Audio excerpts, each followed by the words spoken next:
Okay, everybody. What we're going to talk about today is how to build a narrative for your personal statement. I'm Nathan. That's my Instagram, my email, my Facebook. I scored in the 99th percentile on the DAT. But my goal today mainly is to allow you to have a good structure and a good foundation to write your personal statement. And a good personal statement has 6 elements to it. First, you have to write from your point of view as a protagonist. Secondly, you have to draw from the stories of your life, what you did and what you learned. Thirdly, you have to make sure it's simple and easy to understand. Fourth, you have to understand that it's an emotional story, right? You have to convey your emotions in the language that you use. Fifth, you have to make sure it's structured correctly. And sixth, you have to refine your personal statement. All right. So first, you have to remember you are the protagonist of your personal statement. Always write everything from your point of view, what you did, what you learned. And remember, you can use the motifs that classic storytelling does, like origin story, flashbacks, your conflicts, how you triumphed and how you grew, right? This is a hero's journey. So you talk about your origin story, and then you talk about how you overcame something and you thought in a different way and you grew from that. And then you talk about how you met this mentor that changed your life and changed your perspective on something. But at the end of the day, you are the main character and it has to be captivating. That first story has to be really good. Think, for example, like a Mission Impossible movie, and you see Tom Cruise hanging off the side of an airplane, right? You don't have to know very much about him or his backstory in order to know a lot about him. So that's the way I like to begin my personal statements. I think of something that's impactful for me. I talk about the dialogue between me and my orthodontist and how he helped me construct a smile and build that confidence within me, right? And that's a powerful emotional story that I want to give to others. Okay. Let me reiterate, you are the main character and the other people in your story are just supporting characters, enabling your growth. Your family, your dentist may have interesting stories, but make sure it always connects back to you, to who you are and how that story enabled you to grow, right? So think about in Star Wars, right? Yoda is a very important character in Star Wars, but at the end of the day, the story is about Luke, not about Yoda. Yoda is just a supporting character that allowed Luke to grow and he trained Luke. So think of your supporting characters in that way as well. Okay. Another tip is to make sure you give your supporting characters names and memorable features, right? So if you mention your parents, don't just say your dad, your mom. Mention your dad's name, mention your mom's name, mention your grandma's name, mention any doctor, dentist, mentor, mention their name, or make up a name of a student that you helped or somebody that helped you along the way, okay? Or give them a memorable feature. For example, in my personal statement, I talked about how I worked with a stroke patient and I gave him emotional support. And I described him as the stroke patient built like a construction worker, right? So it illustrates who they are as a person, right? The characters then have a little bit of relevance to your story as well. Okay. The next point is stories. All right. So what you want to do is first and foremost, think about the stories in your life, build a story bank within your mind around 10 stories that you have that has allowed you to grow. And you want to think about what you did, how you transformed, and how you impacted another person's life. And just write those stories down and kind of whittle them down to a set of 4 to 5 stories that you want to write about in your personal statement. And those stories should have an impact on who you are. And some of you might be saying, oh, but I don't have an interesting life. There's nothing in my life that's interesting to talk about. I don't have good stories. Well, what I would say to that is it's not about what happens to you. It's about how you interpret what happens to you.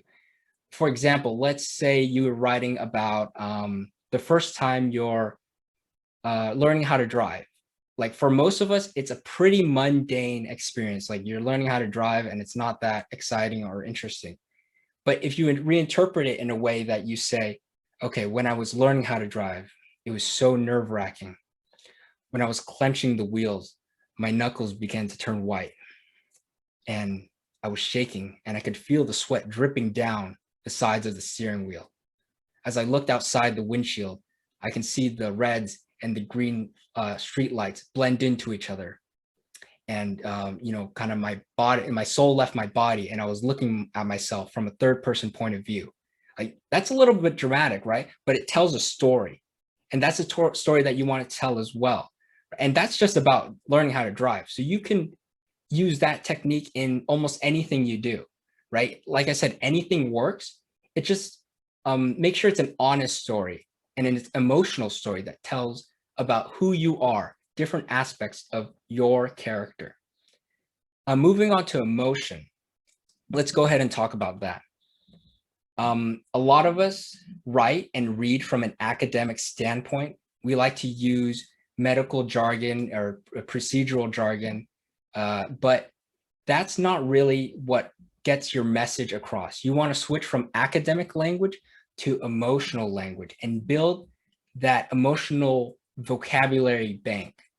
So use words like encouraged, enthusiastic, positive, empowered, vision, growth, and conviction. And if you're using words to describe a conflict or an obstacle that you face, you can say like icy, hopeless, gray, stinging, flustered. You can tell those words just have a visceral effect on the reader rather than explaining like expressivity or genetics or gene interactions of the research that you did with some guy. I made that mistake too, and we'll talk about some case studies from my own personal statements where I made that mistake and I tried to flex my vocabulary and flex my knowledge. I was thinking, dang, if I write in this way, then the admissions will think I'm like super smart or whatever. But it really doesn't get that point across. It makes it more complicated and more confusing. Speaking of which, you want to make your story simple, easy to read, and easy to follow. Don't try and over-explain or give too much detail.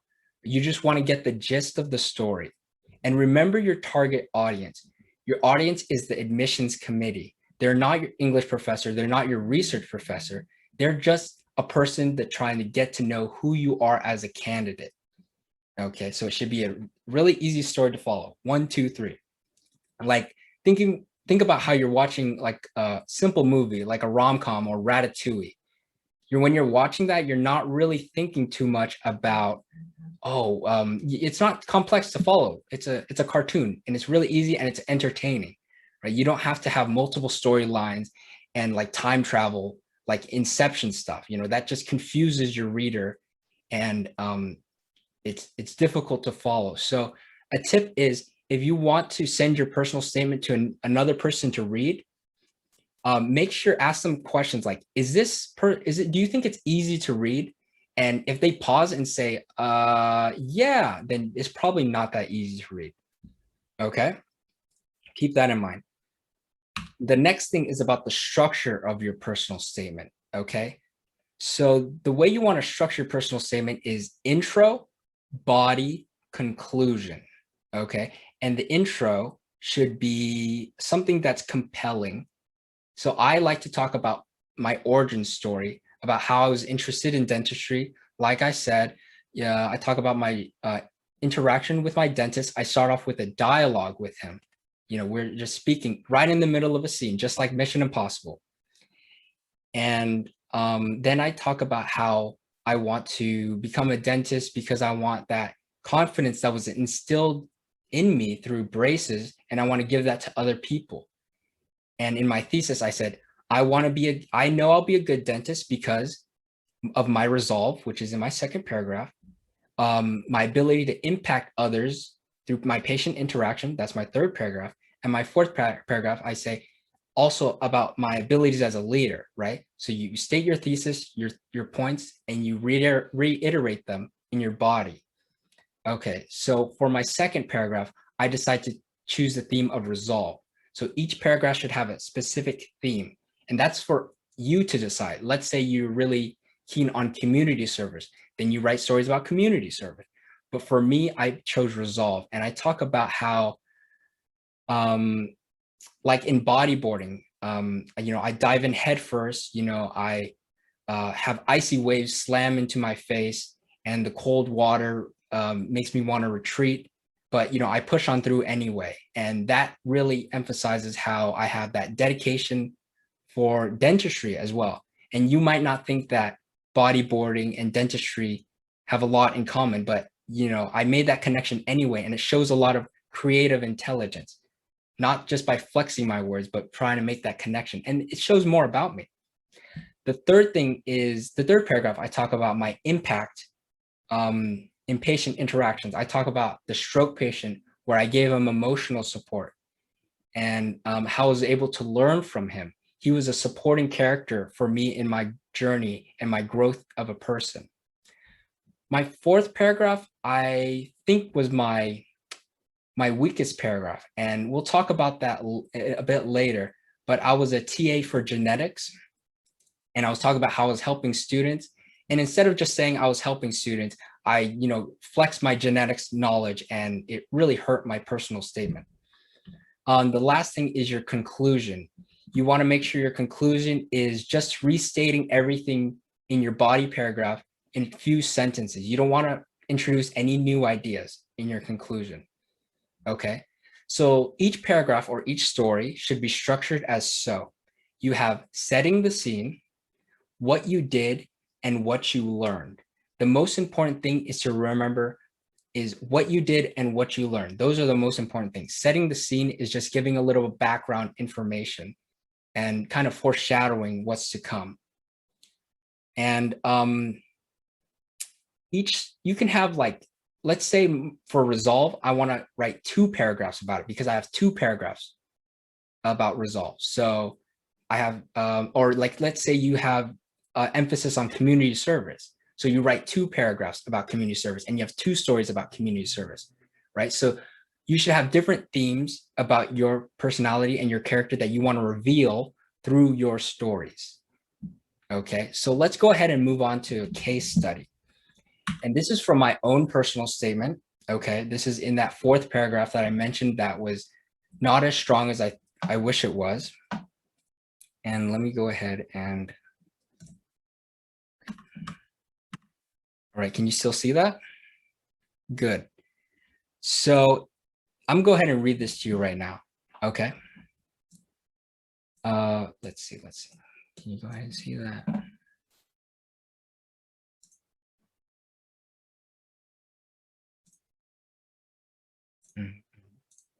Okay, there we go. All right, so I'm going to read this to you. During a seminar, I taught gene penetrance as a binary mechanism, while gene expressivity as having variable intensity. During my office hours, my student Josh was confused about the concept, so I compared the expressivity of a gene to the volume knob of a radio and compared penetrance to the power strip. I instantly saw the epiphany in his eyes and felt the growth of a leader within me. Okay, you can see what mistake I'm making. I'm trying to flex my knowledge of genetics. And if you're doing research or you did very well in a class, you have the urge to want to flex your knowledge, but kind of hold that back. Okay. There's no emotional language whatsoever in this paragraph. Like gene penetrance, that's not emotional. Binary mechanism, variable intensity, gene expressivity, not very important at all. Okay. And, it's not very easy to follow either. I wrote this and I have to read this. I have to read this 2 or 3 times to understand what I'm even saying. So that's confusing and it doesn't help me at all. The only redeeming factors about this is that the structure is good, right? So I have this is what I did and this is what I learned, right? But you can see there's a discrepancy between what I did and what I learned. There's like 2 complex sentences about what I did and only 1 sentence about what I learned. This would be much better if I just said, I taught Josh genetics and I saw the epiphany in his eyes and felt the growth of a leader within me. It gets the same point across. It's more simple and it's more effective. Another thing is I, used a fake name for a student. I just put Josh. So I guess it shows, gives him a little bit of personality, but really not very much. So not very good. Okay, let's move on to the second case study. This is where things get interesting right here. Okay, and this is also from my personal statement. I'm gonna go ahead and read this to you. And you can notice the tone of my voice and the way I'm reading it is gonna change because of the emotional language that I inserted into this paragraph. In addition to dental shadowing, I interned at St. Francis Hospital. I could not anticipate the emotional impact empathy would have on a suffering man. I'd been tasked as a feeding aide for a muted man. He was middle-aged and built almost like a construction worker. But I noticed that he was not able to use his right arm. As I encouraged him to eat, I saw hopelessness, pain, and depression in his gray eyes. I deduced that this once strong man had suffered from a debilitating stroke. Although I could not fully comprehend what he was experiencing, I communicated to the man that I understood his situation and his emotions. I held his hand and his whole body began to sob. I realized that underprivileged individuals not only lack basic healthcare and dental care, but also vital emotional support. My experience with this man over the course of a week made me value the importance of leading patients. As a result, I extended myself into leadership roles to build upon my skills. Okay, so let's go ahead and break this down. The structure, I think, is rock solid. Right here, I'm setting the scene, give you a little bit of background of where I am, who I'm interacting with, and a little foreshadowing as well. I could not anticipate the emotional impact empathy would have on a suffering man. So that's the power of setting the scene right there. It's a literary tool that can really get your point across very well. And this is what I did, okay? I encouraged him to eat. I saw hopelessness, pain, depression in his gray eyes. You can tell that it's emotional language and it resonates with the reader. I deduced that this once strong man suffered from a debilitating stroke, right? These are very emotional storytelling. The next thing is what I realized and what I learned. I realized underprivileged individuals not only lack basic healthcare and dental care, but also vital emotional support. So it's like, bang, setting the scene, what I did, what I learned. Very simple. And you should structure all your stories in the same way as well. Okay. And it's also clear and simple to understand as well. So you can see setting the scene, what I did, what I learned, right? I was at St. Francis Hospital. I gave emotional support to a stroke patient and I learned the value of patient interaction. Boom, very simple. And, you know, it's also a true story. This is actually a true story about me, which is why I was able to write so compellingly. And it's, you know, about me, even though this stroke patient helped me realize something about medicine and about patient interaction, it's still about my growth and who I am. And it should be the same way for you as well, as the protagonist, as the main character of your personal statement. So keep that in mind. It's very important. Okay, so on to the next. When you're writing your personal statement, you have to refine it. Send it to others, get feedback. Ask them questions such as, and it should be yes or no. Is this simple to read? Do they understand what's going on? And do they learn something new about you? Okay. If the answer to those questions are no, then you might want to have to reconsider rewriting and improving your personal statement. So, you know, send this to your friends, your professors, people that are close to you. All right. And in my opinion, I think the best way to improve on your personal statement is to sit down with someone who knows how to write personal statements and knows who you are, and you can tell the story in detail and you guys can kind of condense what's important and what it shows about you as a candidate when you're writing. Because if you write a personal statement and you send it to a friend and you revise it, they don't understand everything that's going on in your mind. So they might correct some things in, you know, wording and whatever, but the real meat and potatoes of the personal statement remain the same. Okay, so don't be afraid of scrapping your old personal statement and rewriting another one. You got to remember, like, a good story is like a painting. It gets layered and worked on over time, you know, and gets more elegant and more complex and more meaningful. And that's the way you should approach your personal statement as well. You know, continue working on your emotional vocabulary, continue working on the stories that you want to write about. Like, oh yeah, and put yourself out there from now until June or July, whenever you apply, you can have a new story. So go ahead, get out there, go help people, put yourself in situations where good stories can happen, and think about the stories that you want to tell that convey different personalities, different aspects of your character. Okay. So I hope this was very helpful for you all. We're going to go ahead and move into the Q&A section. If you guys have any questions for me, go ahead and leave them in the chat and I'll go ahead and answer them. Okay.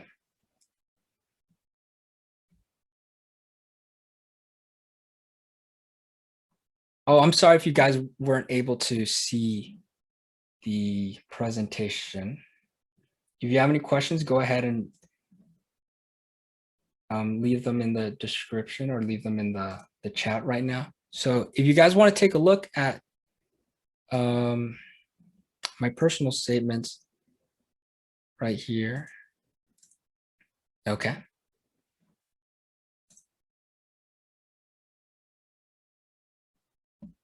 That's a case study 1, if you can read that. Case study 2. Okay. Note the structure. Note the emotional wording, setting the scene, what I did, and what I learned. Okay, yeah, so if you have any questions, let's keep it to personal statement questions only. Okay, let's see, do you have any personal statement consulting, like if any of us would like to look? Yeah, so I do. I'm a DAT coach and dental school admissions coach. So if you would like to talk more about that, go ahead and shoot me a message. Send me your personal statements and, we can see how we work together. But, like I said, you have to remember that this is an ongoing process. So if you do a consultation with me, you also have to consult other people, your friends, your relatives, sit down with them and have them write it with you.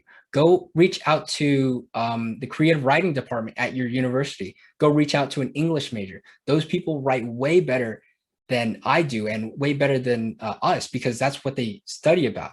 So utilize that, utilize their expertise, right? Don't write in an academic way. Don't write like you're reading a research paper or anything, because there's no emotional language in research papers. They don't say, wow, I loved this new chemical. It gave me a sense of euphoria and accomplishment when I discovered it. Like, oh, I love CRISPR-Cas9. My creativity was pushed to its limits. But that's the kind of language you want to use in your personal statement. Okay. Okay. Sorry.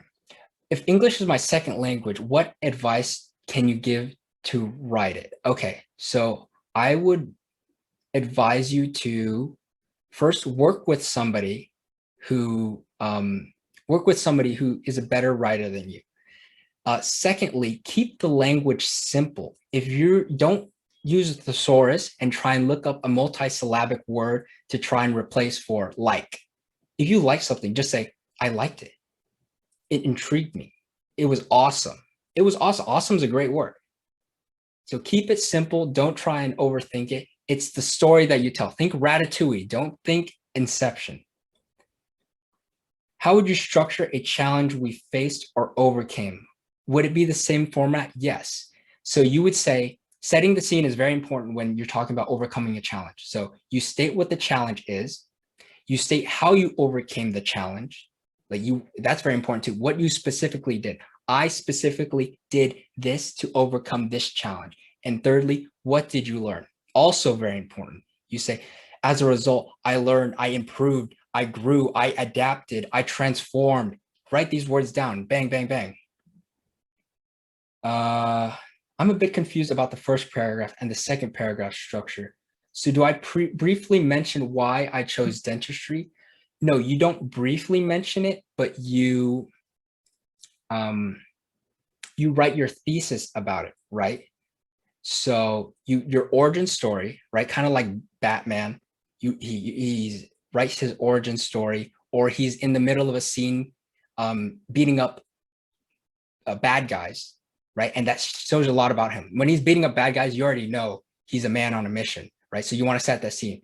Like, say, for example, we're going to use Batman, for example. When he punched me, I felt, my gut really hurt and I felt like throwing up, right? And then when someone reads that, that's something that's really amazing. And you can, then you write about your thesis, right? Then you say, I want to be a dentist, doctor, whatever, because of my resolve, my ability to empathize with others, and my abilities as a leader. And then you write each paragraph or each theme, each section about stories that convey that.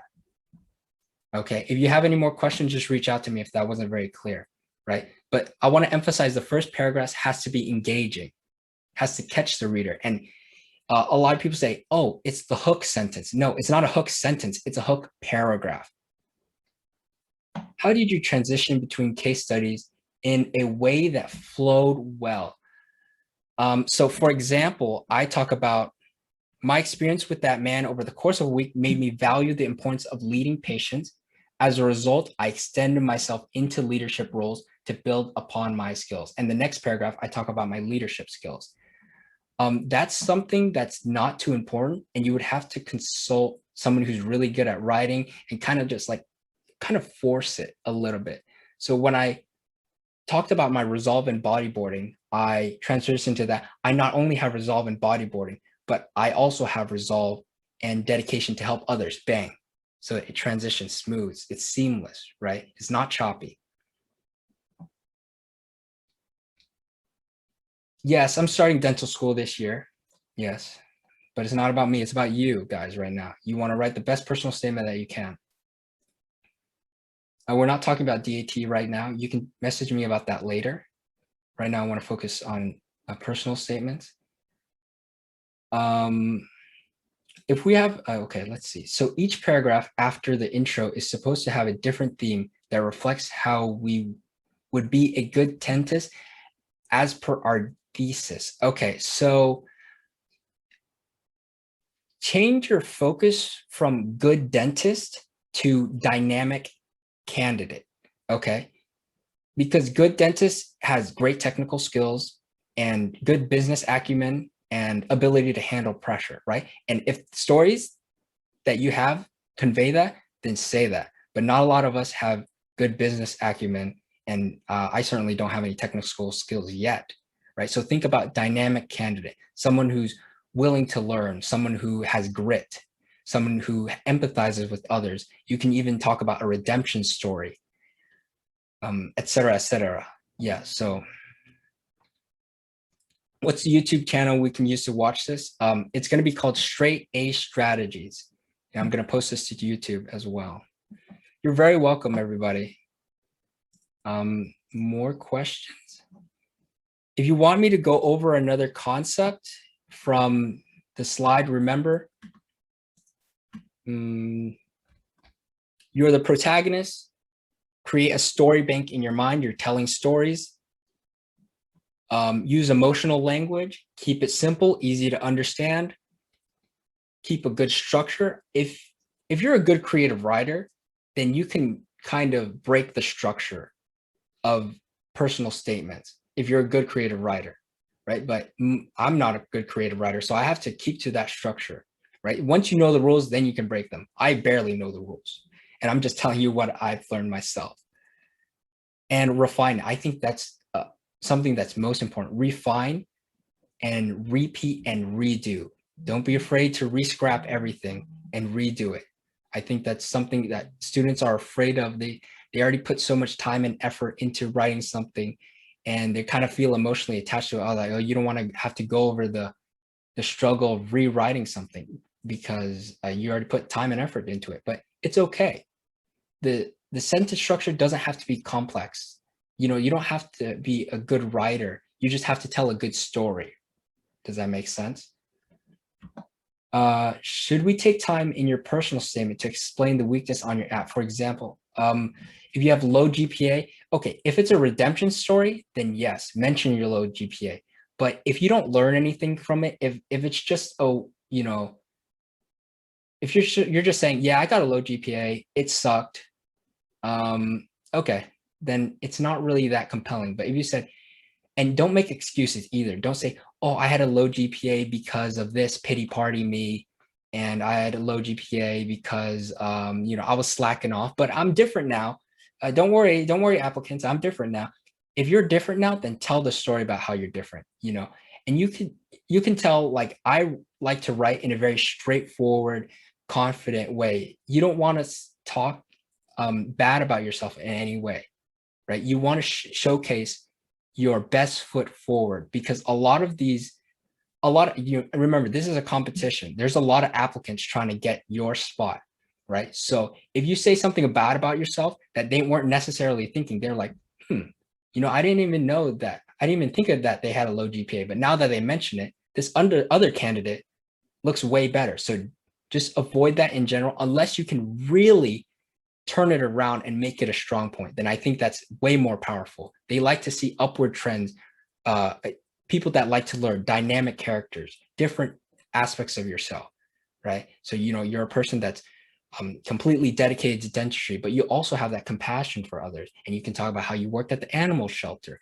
how, when you play sports, you're hyper-focused and you're a good teammate, and you're willing to learn, and you're not afraid to be embarrassed, because you know that it's part of the learning process. All of these great things that you want to mention. Should we focus only on the positive aspects of ourselves? Should we take time to explain negative GPA? Yeah, like I said, unless you do it very elegantly and well, it's something that I would avoid. Consult other people as well. Don't just consult me.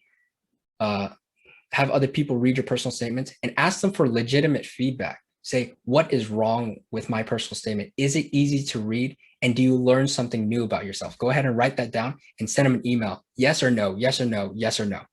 And that'll give you a good benchmark of where your personal statement is. Word limitations. I don't know what the word limitations are, but you want to use as much, just use all the character limits. Just use it all, because all the other candidates are going to use it. They're going to use every word.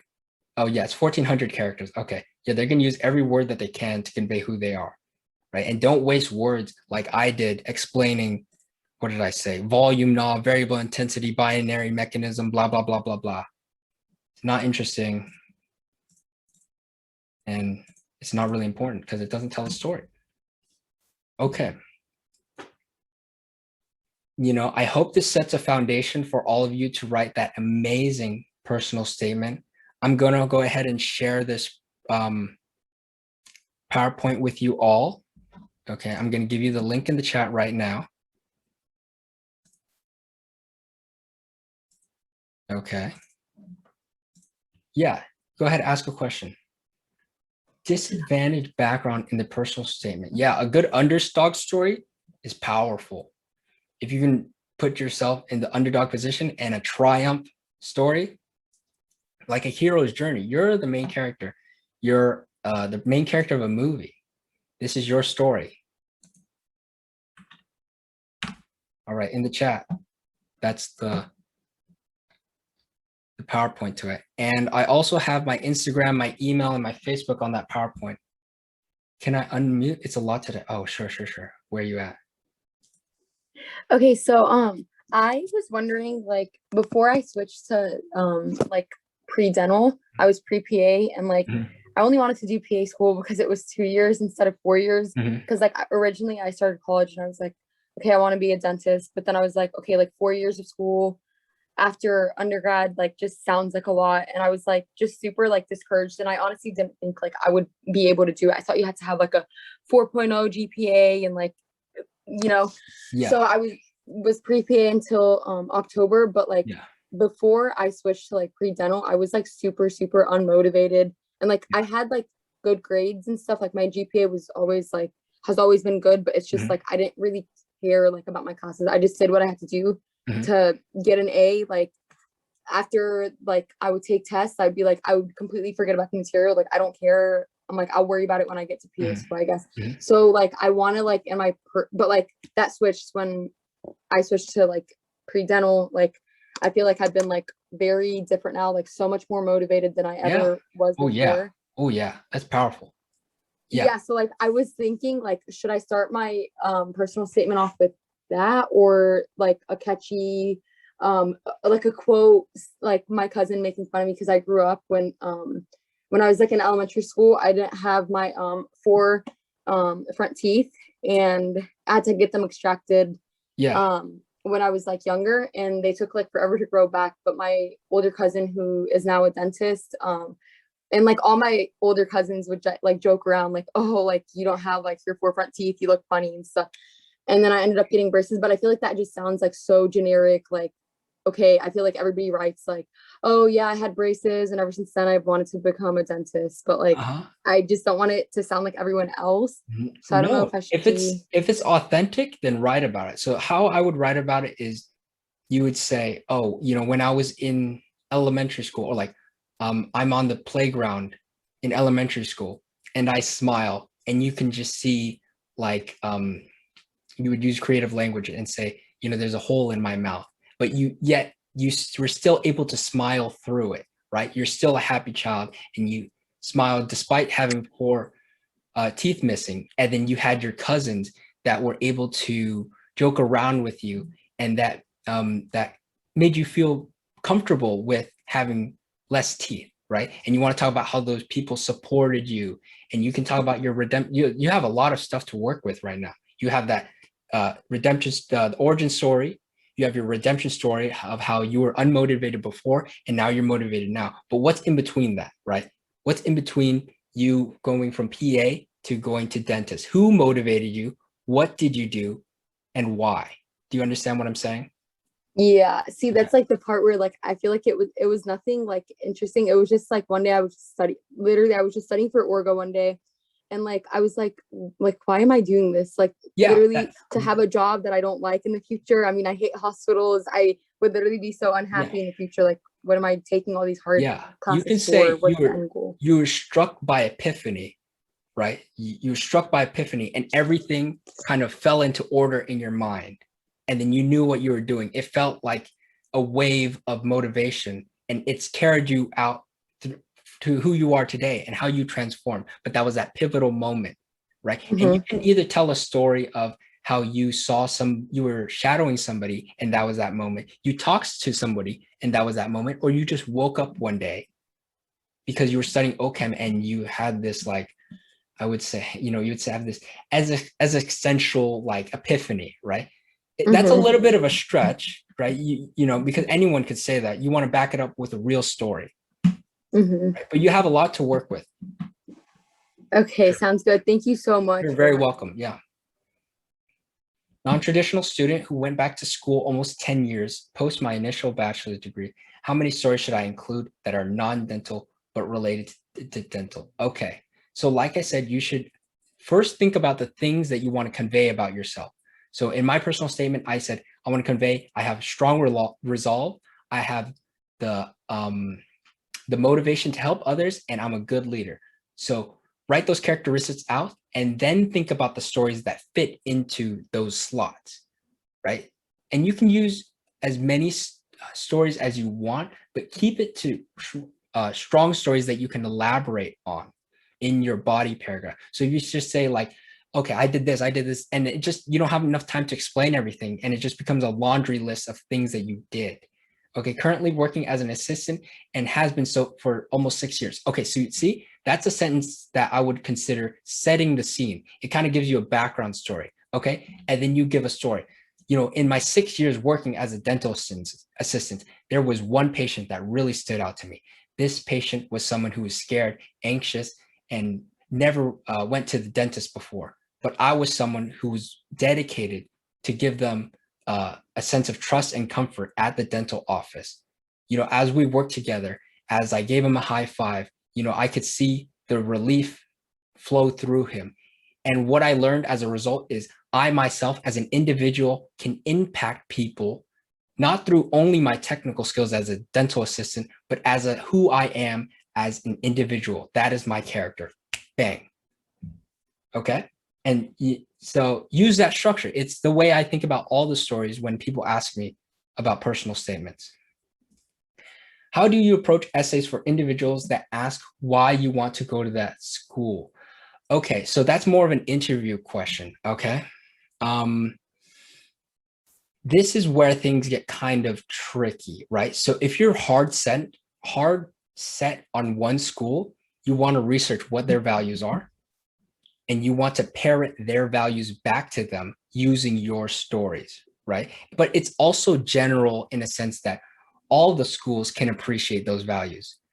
But let's say, like for example, San Antonio, they're really keen on underprivileged communities and community service, right? So, and you're like, oh, I think I'm the perfect candidate for that. I really want to go to that school. So then you talk about, bang, I did community service. And then you talk about underprivileged individuals and how you fit their values as well. But you don't want to like fake it or like make up a story, right? You want to say, my values fit perfectly with yours, but you don't want to mention the school specifically in the personal statement. On the interview, that's when you let them know, yeah, I know about your values. I think I'm a good candidate because of what I've done and the values that I have. You know, I really want to contribute and be a part of your program and represent the people. I want to represent your program. I think I would be a good representative. And that's powerful stuff too. So that's more interview question things. Okay. Any other questions? I feel like we covered a lot of info today. Like I said, I'm going to go share the PowerPoint presentation with you all and send me any questions specifically. Okay. The main takeaways are the structure and start thinking in different and writing in different patterns, right? The most important thing is the stories and the emotional language. Start writing down words that you describe yourself. Ah, yes, I'm encouraging, growth, vision, and then the stories will start to fit into those words that you have in your head. Okay, it's a little bit confusing. Like I said, it's a process. It might take a couple months. Consult other people, use your community, use your friends, use your family. And I think that's all I have to say. Thank you, everybody, for coming.